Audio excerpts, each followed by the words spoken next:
Very good. Okay, good morning, everyone. The clock over here has changed, so people want to come to the class. So the class is now 6 hours difference from 7 hours difference from the USA. Huh? 7 hours different from the USA. So right now by here it's 8 o'clock. By you it's 1 o'clock. It's 8:20 or 25. Okay. Well, so what are we talking about in the class? We're talking about the topic which should be first and foremost in the minds and in the hearts of all mankind, and that is Mashiach. And up to now, everybody got the idea wrong. Even those people who did get the idea, they got it wrong. They're talking about Mashiach, but they got the idea wrong. Mashiach is like Messiah, whatever.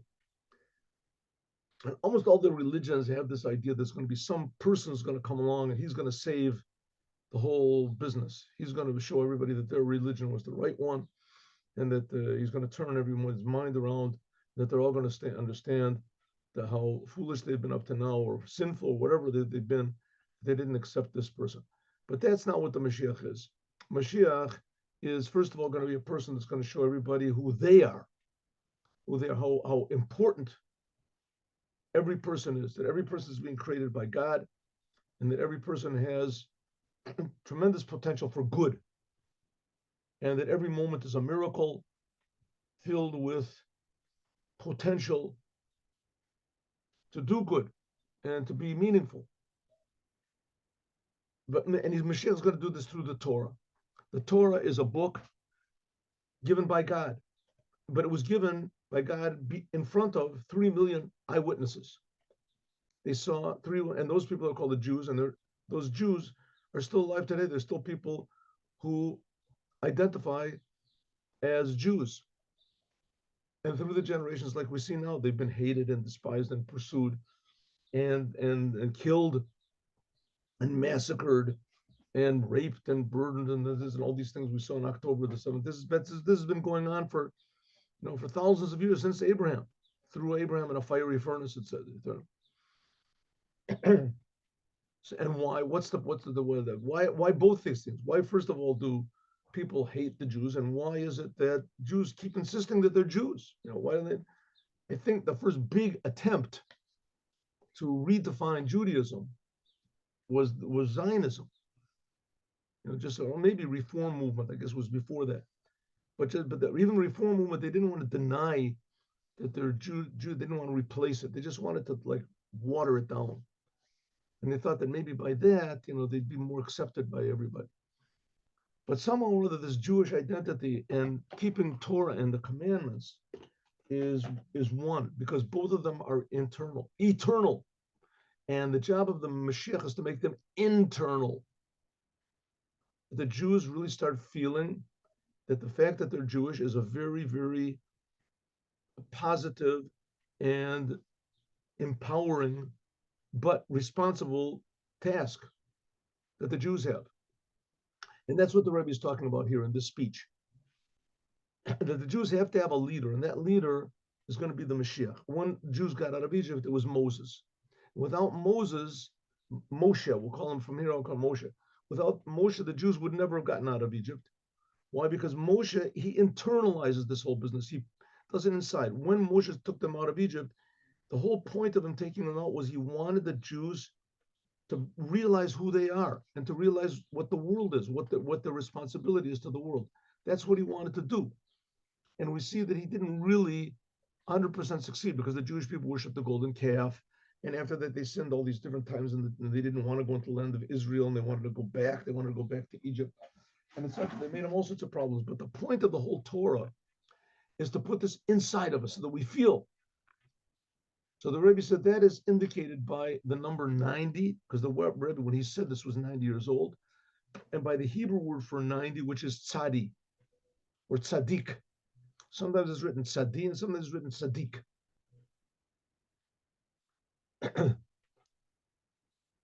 And the Rebbe said, what does the word tzadi mean? Tzadi? Same thing, when the letter tzaddik, this is the letter tzaddik. Where is it? Here, that's the letter tzaddik. See? That's what it looks like, without this little thing over there. Here, see tzad. Tzad means side, and tzadi means my side. And the way that God made the world is you could pick sides. You could either do things God's way, or you could do the things your way. And a tzaddik is a person that he takes the side of God. He wants to do what the Creator wants us to do, go according to the manufacturer's instructions. And according to Judaism, God is creating the world all the time, constantly, brand new. So, constantly brand new, we have this responsibility and opportunity to do what God wants.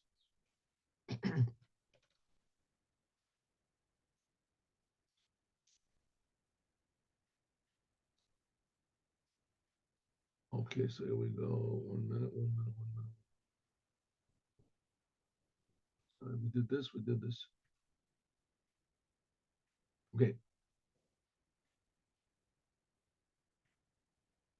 So that, according to this, we can understand that this whole idea of the letter tzaddik, and also in Judaism, a tzaddik is a righteous person. It's called a righteous person.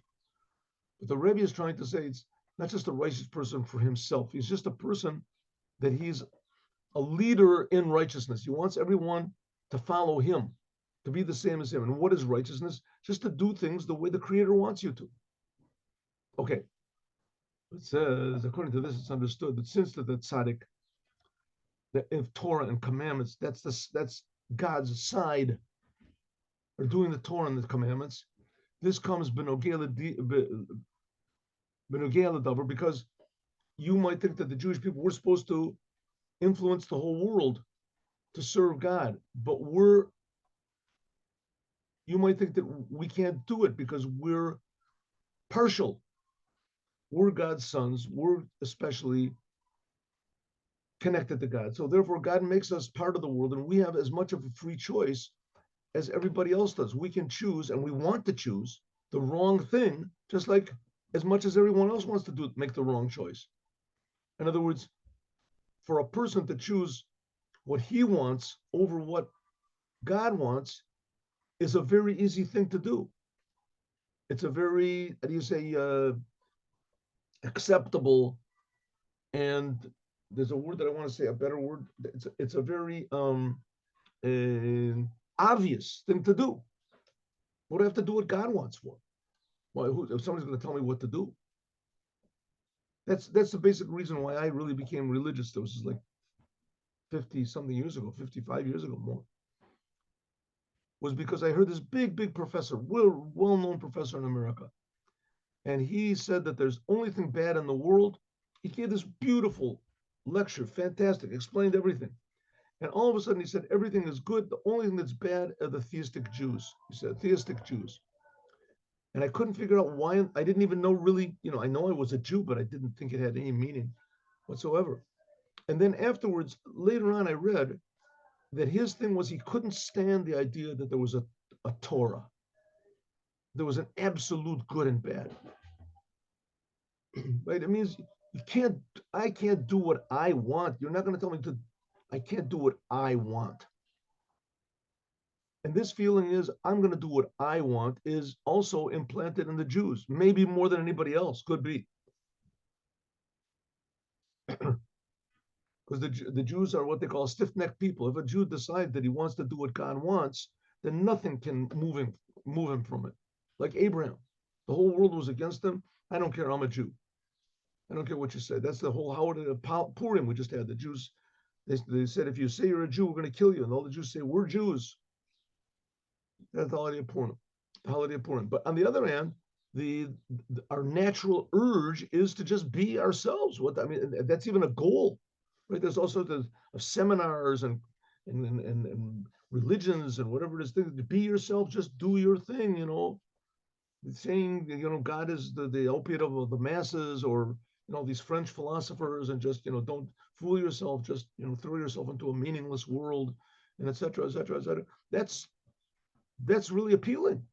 It's appealing to me. It's appealing to everybody. I can do what I want. Judaism is coming to tell you that that's not the side of the Creator. That's not according to the manufacturer's instructions. Certainly you can do what you want to, but you see what situation the world is in now. Everybody's at everybody else's throat. And everyone's justifying murder, and they're saying that.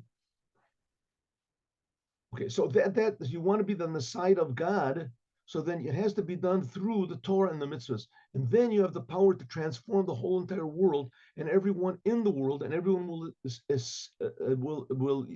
agree, let's say, to listen to what the Torah says, but often in such a way that it will be set in an inside way. Now, for the non-Jews, let's take an example.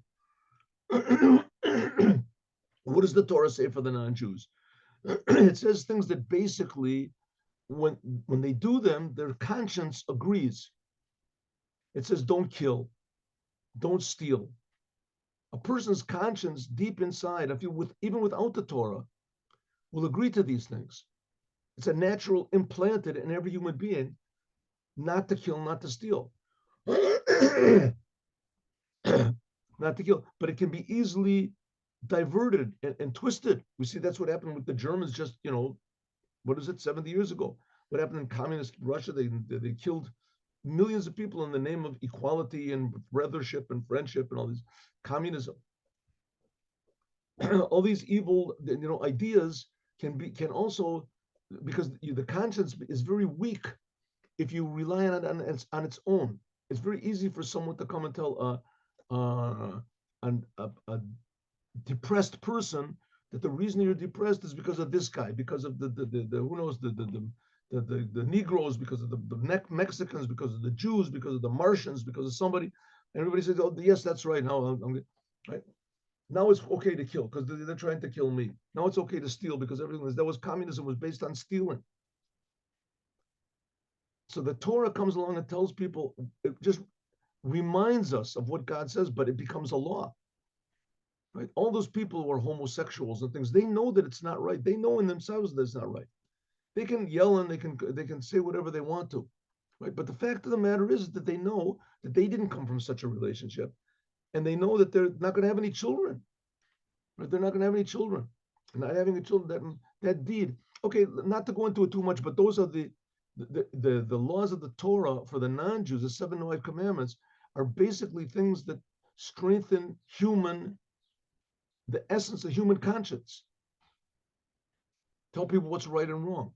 And that leads to truly a challenging life, right? Because sometimes people have to do things that they don't want to do and refrain from what they do want to do.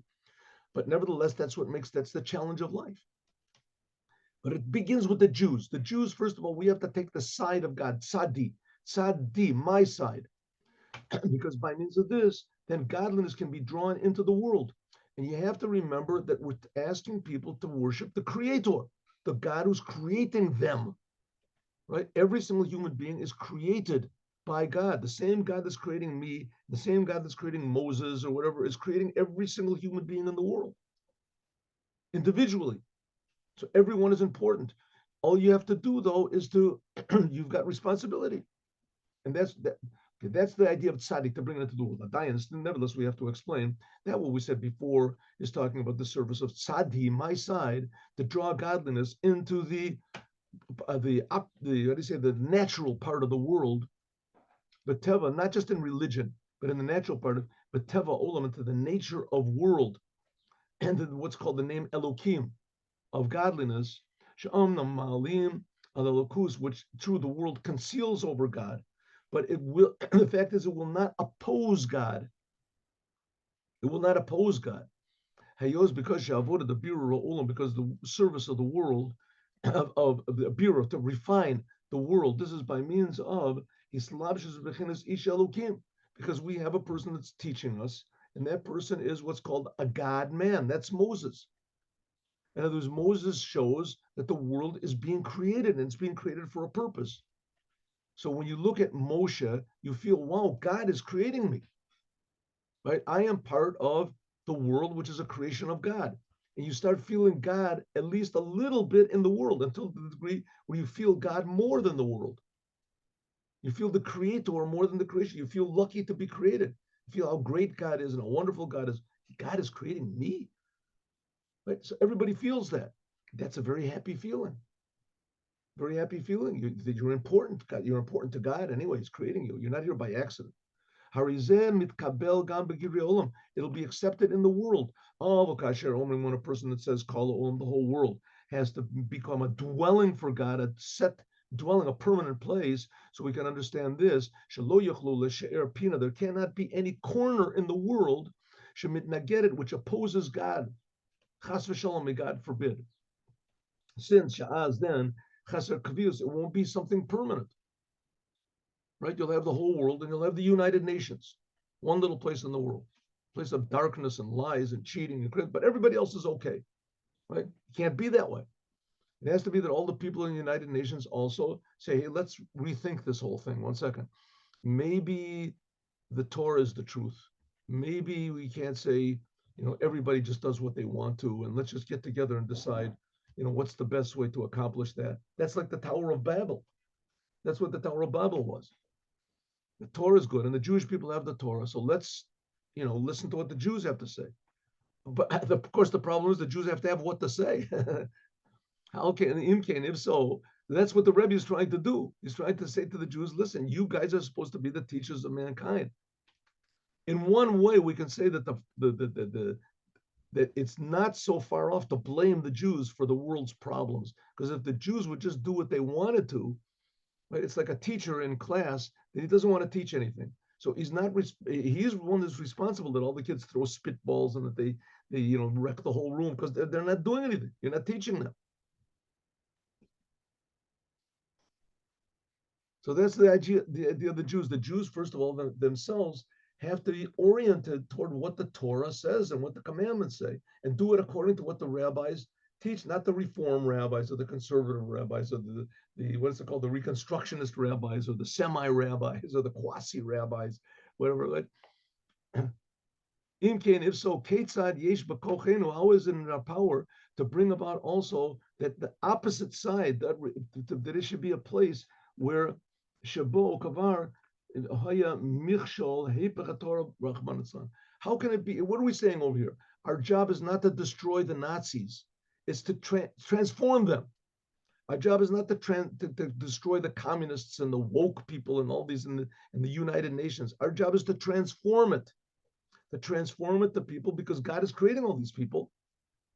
How are we going to make the whole world realize the oneness of God? We have to say, that's the idea of this prayer, Psalm number 90, a prayer to Moses, the man of God, Shenoten, that he gives the power to draw God into man, into the world permanently.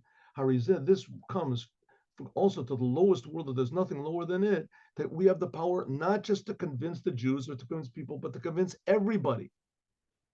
Yesh lomar, to say, she'inyan zeh merumaz bakach shemosif, the letter kuf. The ability to bring this down into the world, not just in a way that everybody respects us and everybody listens to us, but that everyone is convinced, everyone becomes inspired.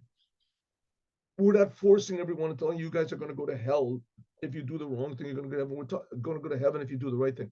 We're talking about do what's right now. God is creating you right now. Just do what's right. What'll happen if you don't do what God wants? You're not doing what the Creator wants. You're an ingrate.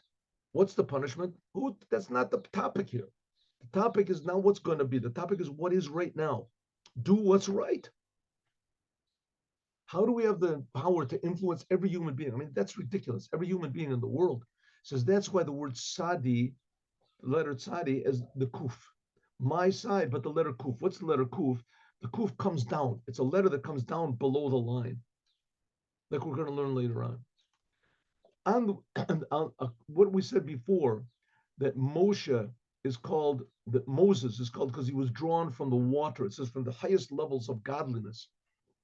This hints at the revelation of one name of God, of Yud Kei Vav Kei. Moshe was an Ish Elokim. Elokim is the name of God which is used to create the world. It conceals the creator. And Moshe hints at the name of God, which is Yud Kei Vav Kei. That's revealed godliness. Shalamayla, that it's above the world. Alma Diskasia, the concealed world. Like I said, that's what it says. Moses was drawn from the water. Water conceals what's inside of it. So it says Moshe, that's the name Yud Kei Vav Kei of God, and Ish Elokim, that's how he makes Elokim in the world. It says so the name Yud Kei Vav Kei, that's Moshe, was drawn from the water. Water covers over. That's the name of God, which is covered. We don't see. God is creating us, and we don't see it. We don't feel it. Moshe draws that in. We can ask a simple question: water, shema'em mishim, that we draw out. Moshe was pulled from. Which water was it that Moses was pulled out from? Huh? Remember the story? What was the story? The Paro made a decree. His soothsayers, his whatever, his astrologers, whatever, the magicians, they came and they said there's going to be a boy born this year, and he's going to take over Paro. And so Paro had all the boys born that year, including the Egyptian boys. He had them all killed. How did he kill them? They threw them in the river. The river to them was a god. The Moses was also thrown into the river. Right? He was supposed to be thrown into the river, but what did his mother do? His mother put him inside of a little box and then put tar on the box and put the box in the river and let it float. Now, how long can a baby, it says that Moses then was 7 months old. How can a baby live, right, alone without food, without this? It says miraculously came along the daughter of Paro and pulled him out of the water, and she gave him this name Moshe, because Moshe, Masha, I drew him out of the water. Which water was it? The water of the Nile River, which was idolatry. It says, they put him in the river. And Smichos. It says, it says, interestingly, that his mother put him on the bank of the sea because the sea was idolatry.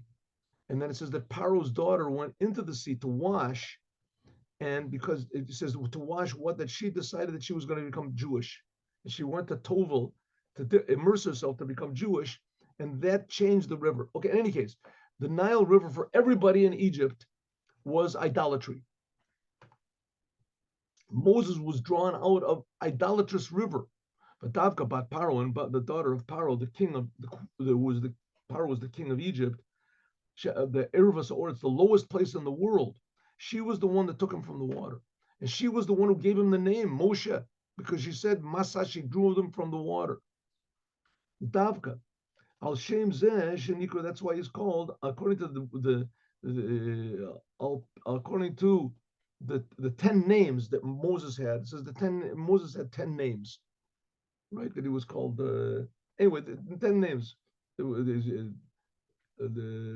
Tuvia was one of the names. Ketzad, how is it fit that according to Hasidut that she drew him from what's called the world of concealment, which according to Hasidut, that's the name Yud-Kei Vav-Kei, and that doesn't fit with the Torah. The Torah says that he was drawn from idolatry, idolatrous waters. So what was Moses drawn out from? He was drawn out from pure godliness. Like Hasidut says, that's what the word Moshe is, that he was drawn from Yud-Kei Vav-Kei. Or according to the simple meaning, he was drawn out from the Nile River, which was the idolatry of the. Now, this also gives us a little glimpse into what idolatry is. Idolatry is what's practical, right? We live in a world that's very uncertain. And if a person worships, you see the sun comes up in the morning, the sun is amazing, right? The sun is amazing. The sun gives light, it gives warmth to the world. It nourishes all the plants. Without the plants, we're finished. So it's very logical to say that the sun in the sky is God, right? Or at least to worship it. Say that there doesn't no God, but there's also, let's pay obeisance. Let's not be, how do you say, ingratitude. And what is that? Ingracious. Give a little bit, give credit where credit is due. The sun is giving us power and energy. Let's worship the sun. Worship the sun. Here in Egypt, they worshiped the sun. They worshiped everything that moved. But the big one over there was the Nile River. The Nile River it gave them something. That's the essence of idolatry, is what's it going to give me? What am I going to get? The essence of truth is, what am I going to give? That's the essence of truth. We're being created. We have the ability to give. We have the ability to go out of ourselves, outside of ourselves. That's the essence of man. The essence of man is to worship the one who's giving us the power to give. The creator. To worship the one who's creating us, the creator. What about the sun? Why not worship them? It says, they're being created by God. It says, you're right. It's a good point. But the Torah tells us not to do it. That's the first of the 7 Noahide commandments. Logically, there's no reason. Why shouldn't I worship the sun or the moon or anything I want to? And I also worship God. The Torah tells us, the 7 Noahide commandments to say, you're not supposed to do it.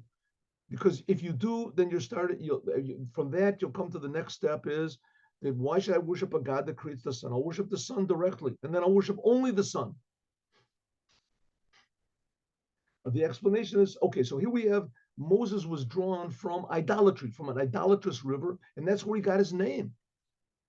And the Chassidut that says, no, Moses was drawn from the name Yud K Vav K, the highest aspect of God. How does that fit in with the simple meaning? It says the explanation is like this.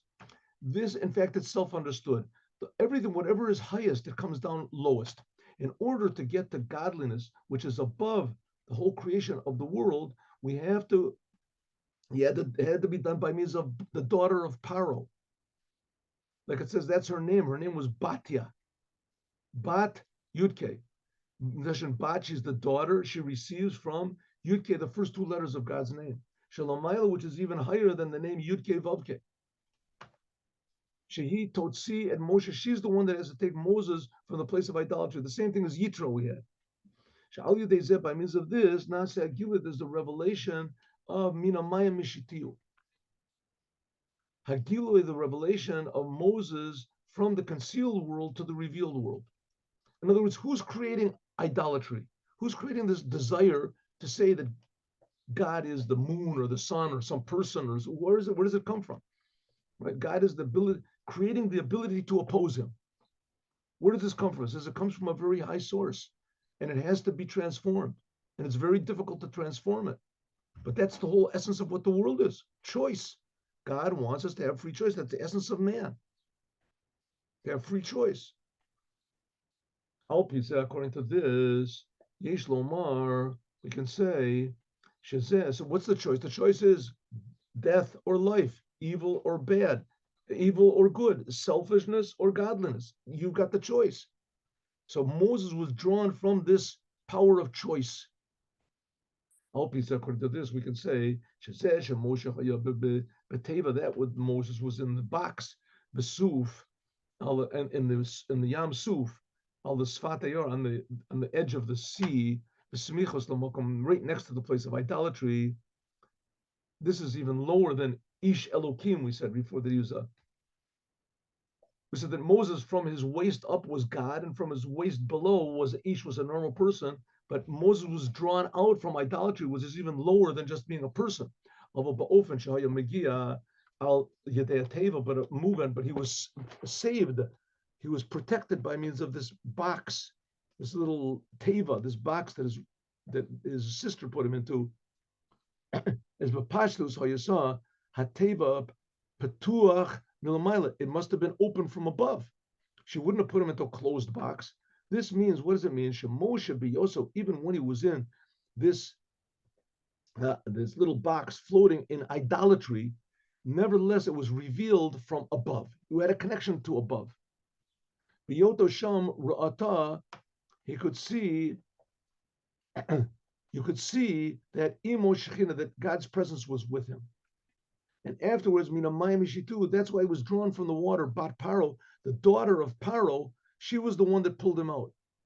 In other words, you could already see that he was a godly person even when he was in the idolatry, in the river. And that's why Bat Paro, she was influenced by that, that she was also part of the idolatrous world. But she was influenced by that to not just take him out of the water, but even to raise him in the house of Paro Melech Mitzrayim. So paradoxically, the very person that Paro was killing all the children to avoid was brought up in his house. Not just that he evaded capture, right? He actually raised Moses. Hari Zeh, Natan Moshe Koch. This gave Moses the power, that he could break afterwards the klippa and the idolatry of Egypt. Well, the goal is Bnei Israel and to take the Jewish people from them. So it comes out that in the sentence, Tefillah the Moshe, so the fact that Moses was drawn out of idolatry, but all the time he had a connection from up to above, because the ark was open that he was in, the box was open, as that already influenced the daughter of Paro. And that started to change the whole entire world, that people became less selfish. It was the beginning. The very daughter of Paro pulled him out of idolatry and brought him into the house of Paro, who was the source of idolatry, and raised Moses. Moses grew up there. This gave the power for Tefillah Moshe, the prayer of Moses, who was a man of God. Remember, we learned about this, the 90th prayer, 90th Psalm. Kalul, this includes everything of the number threes, we said. That tzaddik is number 9, 90. 90 tzaddik is also means a righteous person. Tzaddik means the side of God. And he has the ability with the kuf to influence the world. But it's also the number 90, which is 3, which we said 3 shows on permanence. Remember, a chazaka. The 3 times 10, that it also has, in addition to the fact that he's a man of God, and that he has the ability to reveal God in the world, and Moshe, that he's totally above the creation. And this gives us the power to refine the world that's nothing below it. So what are we saying? All this idolatry that's in the world, and these mistakes and the anti-Semitism and all these people, our job is to correct them. The reason that these people are opposing Judaism, they're opposing God, and they're opposing, because they just don't know what it is. They don't know how good and I say natural it is to follow the essence of their conscience. And the essence of their conscience is defined by the Torah. It's not defined by Stalin, and it's not defined by Mein Kampf, and it's not by Yesh Lomer. We can say She'inyan Zeh. This is hinted at in the end of Tefillah Moshe, the prayer of Moshe. Kamavur, like it's explained in Chassidut. Shazui Tefillat Asiri. This is the 10th prayer, which is attached to God's essence. It says that Moses wrote 10 psalms, and the first one of them was Psalm number 90. This is above all the names of God. The number 10, it said this is above all the names of God. This is above the name of Yud-Ke Vav-Ke, that Moses was drawn from the water, which is Soviv Kolmim, and Elokim, which is Malik, that God fills all the worlds, and he joins everything together. Shebakoach ha'atzvus is in the power of the essence, because we have to remember that God is the one that's doing this whole business. It's drawn down godliness into the whole entire world, into all the levels of the world, until it reaches the lowest, that there's nothing lower than it. And I don't know how we're going to finish this, but let's see what we can do. Here we go.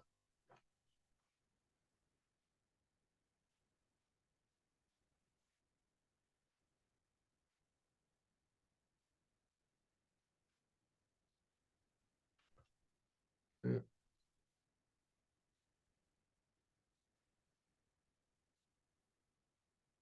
All right, here we go. According to this, we can say that what's hinted at the word tzaddik, with the kuf that's in the end, it's known that that God created the world with the letter Hey.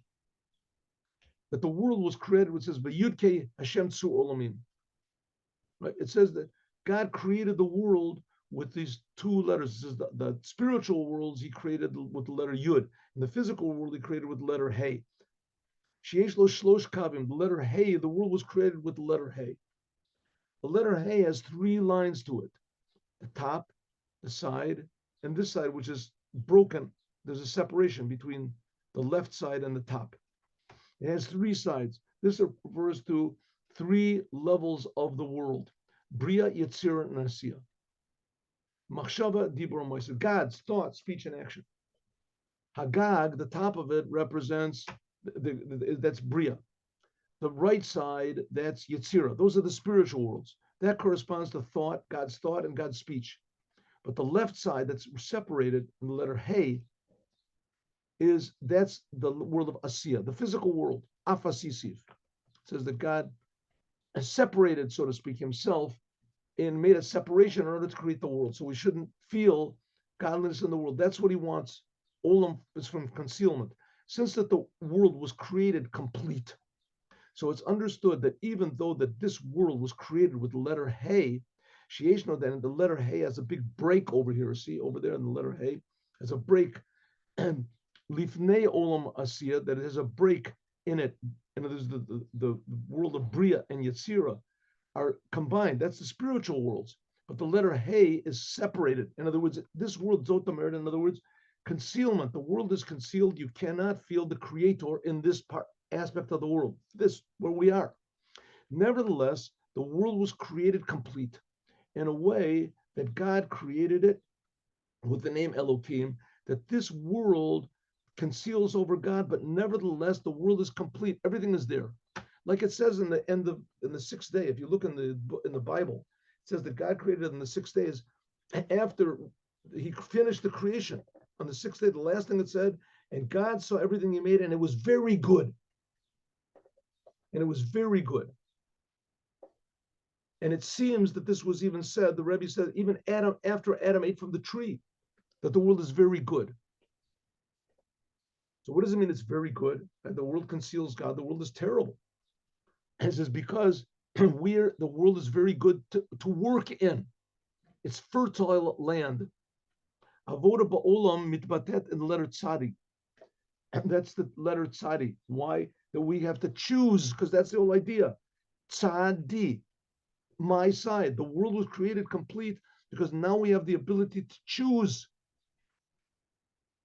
Now we have first of all, we make the right choice and we choose to be on the side of God. After that, there's the ability, there's the letter kuf, tzaddik, to take our choice that we chose to do what God wants. And by the way, in everything in the world, there is this choice. There is this choice. But once a person makes certain choices, as he's given a new, higher challenges. For instance, let's take a person that's an alcoholic, right? Or he's addicted to something. So that person always has the choice to take the drink or not to take the drink. The problem is the more drinks he takes, the harder is it for him to choose the opposite. So he has to go through programs or whatever, 12-step programs in order to get up, but he still has the free choice. Once he has made the correct choices all the time, he's made the correct choices and he's out of it. Now somebody says, would you like to drink? What do I drink? Want to have a shot of heroin? That's stupid. Who wanted it?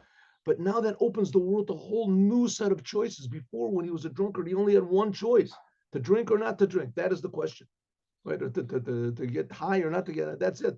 The whole rest of the world was not, was secondary. But that's a lie. But he had choice. That's the point. And every moment of our life, our choice is not so how do you say, so low and dirty, like it is the person who's addicted to drugs. But we have to make choices to get depressed, not to get depressed, to get angry, not to get angry, to find reasons to be positive, to find reasons not to be negative. Right? Choice is all, that's the essence of what the world is. That's what God wants, that we should have free choice. That's why I always said to these women that were for abortion, my body, my choice, free choice. I'm for free choice, right? Either you're pro-life or pro-choice. But if you're pro-choice, then you want the most number of people in the world that can be, because the essence of life is choice. The more people, the more choice. If a person, God forbid, chooses not to have an abortion, it means there's less people in the world. There's less choice in the world. The essence of human being is choice. Says the Rebbe, good. After we've made the right choices, Yeshno Avoda, now we have the service of the letter. That's a tzadi. That's a tzadi. That means you're righteous, you're doing it. But then there's that, and sometimes it's written tzaddik with a kuf. Now you have the job to do, take the kuf, tzaddik, and you have to say, shemigiyim gam b'makom zeh shenasim bo al yedei achet, that when you come to the places which encouraged you and induced you to do the wrong thing, and from the letter hey, you can make the letter kuf. That it comes down below the line, below on the place where God created the world. And the intention to the letter kuf can also be a bad letter. It takes the letter hey, which is God's creation, and brings it down. That's like addictions and things like that. So the attention to the letter kuf, the good side of it, is like Moses, that he was drawn out of the water. He was drawn out of the idolatry. Hakavana, the intention is Asher Bor Elokim Lasot, that God made the world in order to fix. The Otshutaf, we have to be partners with God in the creation. We're not doing the job alone. God helps us. Levarer, to refine also this place. It says one of the reasons that the giving of the Torah occurs in a Torah portion, which is called Yitro, because Yitro was the king of idolatry in the world. He knew all the idolatry. He was known as the ultimate idolater. He was an expert at all the idolatry, and he broke away from this. all of his popularity, and everybody hated him, all of the idolatry that he had. I mean, idolatry works. If it didn't work, nobody would do it. The Egyptians were big idolaters. They ruled over the whole world. They ruled the whole world. Right? The Jews chose to worship God. What did they get? Right? They were wandering around in the desert. They got punished all the time. Right? With this. Serving God means you're making big choices to change the world, but you're doing the truth. That's the point. So you're taking the kuf, which is a letter which can be bad going down, and you decide, you make your own free will, choose to be a partner with God and bring the goodness that you have into the world, to borer, to refine even the lowest places, like Moses did. That Moses was drawn out of the water, which was idolatry, and is brought up in the house of Paro, which is also a place of idolatry. He took the tzaddik and he drew it down into the physical world. Alpi Kolanal, according to this, now we can understand why it was that Moses, he's the redeemer of all the Jewish people. He took us out of Egypt. He'll be the future redeemer. Why? Because what's the whole idea of the Moshiach, the future redeemer? Kivin Shebioso, because Moses was the level of Tefillah Moshe, the prayer to Moshe. Moses, Ish Elokim, a man of God. Because Moses he was from this level of Moshe that he was drawn out. He came from this tremendously high level, and he had the ability to bring Elokim into the world, into Ish, into the world. He's got the power to draw down the Geula. That's the whole idea of what we're working for over here, the Geula, the redemption of the Jewish. Redemption is not such a nice word. I don't know why it would. Geula means to, how do you say, the Geula means, what's a good word for Geula? How can you translate it into English? You have to think of a good word. Geula means, I guess you have to say release. Geula means you release all the good potential in every person and in every detail of the world. You release it. It's released. It can be revealed. We're encouraged to make the right choices. Inside of us, we have an inspiration to follow and do the right thing, say the right thing, think the right thing. That's Geula. Release. Gilui Koach, revelation of a power which is unlimited in the world. That's what took the Jews out, not just of Egypt. The word Egypt means limitations. From all of the limitations and the restrictions, until Gan, the Klipa, the even the Klipa, the falsehood and the idolatry of Egypt. And this power will be a Geula Amiti, the complete redemption of the Mashiach. Like it says in the days of going out of Egypt, I will show you miracles. The Jewish people never dreamed that they would leave Egypt. And there were amazing miracles that happened. What Mashiach is going to do is going to be so amazing and so real that it'll make the miracles that happened back then, we'll realize that that was just like practice. That wasn't the real thing. Lorak Nisim, not just miracles in nature, Elohim, but also miracles, complete, amazing miracles, which are totally above nature, totally. Until Niflaot, something maybe is missing over here. Ba'ad, Niflaot, and this will be a Geula, a redemption, that there's not after it any exile. Shekol Olam, that the whole entire world will be a dwelling for the Creator. Dirat Keva and Nitzchi. And this simply means in physical world that the crops will be better and that health will be longer. People will live longer. People will be more healthy. People will be more happy. There'll be more plenty in the world. Right? People will have children without any limitation. Children, and the children will be taken care of, and the children will be provided, and every child will be different from every other child. Everybody will be happy to see another human being. Everybody will be happy to see people that are different from them. The more different, the better. Look, there's a person here, a green person, a purple person, a person with horns on it, who knows what. Everything, a human being is unlimited. And the good which are in humanity is unlimited. You see, every person is different from every other person. And you will see the differences will be, right? will be a blessing. The world will be a dwelling for God, la'ad olam forever and forever. Now we can understand, and I'll have to say this outside. This is how we started out. What was the big miracle on Shabbat HaGadol? This is the Shabbat right before Passover. It's called that. It's called the Big Shabbat. Why? Because there was a big miracle. What was the big miracle? That the choice of the Egyptians, the firstborn of the Egyptians, they made a war against Paro to free the Jews. And that's the big miracle. What's the big miracle? Not just that God did everything and he did these big miracles and everyone was impressed, and they were all, like broken and they let the Jews go. No, that Egypt itself worked to free the Jews. Egypt itself worked for God and for the Jewish people. The firstborn of Egypt actually got the point. Let's free the Jews. The world itself cried out, let us serve the Creator. The Creator is good. The Creator is creating us. Let's serve the Creator.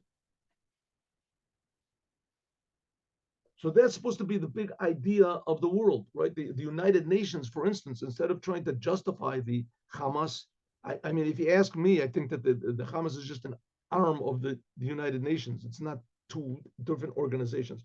But in any case, instead of justifying them, they'll try to take any means possible to try to convince them to stop their stupid ways, stop being destructive, stop your murderous plans. Be human beings. That's what the United Nations should be doing. And the people in the Hamas, they themselves should be saying, what are we doing? Let's bring life into the world. Let's use this money to improve the whole world. Right? That's the idea of Torah and the commandments as brought to the world by the Jewish people so that the world itself is convinced to serve the Creator. That's the idea of the future redemption. And this is all represented by Moshe, that he himself was drawn out of idolatry. He transformed it. He was brought up in the house of Paro. He transformed it. And he gave us the power to do the same, but this is going to be in the form of the Moshiach. And the Moshiach is going to make bigger miracles than even Moses made. And what's going to be the bigger miracles? That people's natures will change. People will start to listen to their true conscience. And that's going to be the future redemption. Thank you very much for listening. And now let's do, we have a little bit more to do. It's good stuff over here. Good stuff. I don't know. Maybe we'll do it next week. We'll see. All right. Sicha. Huh? Sicha.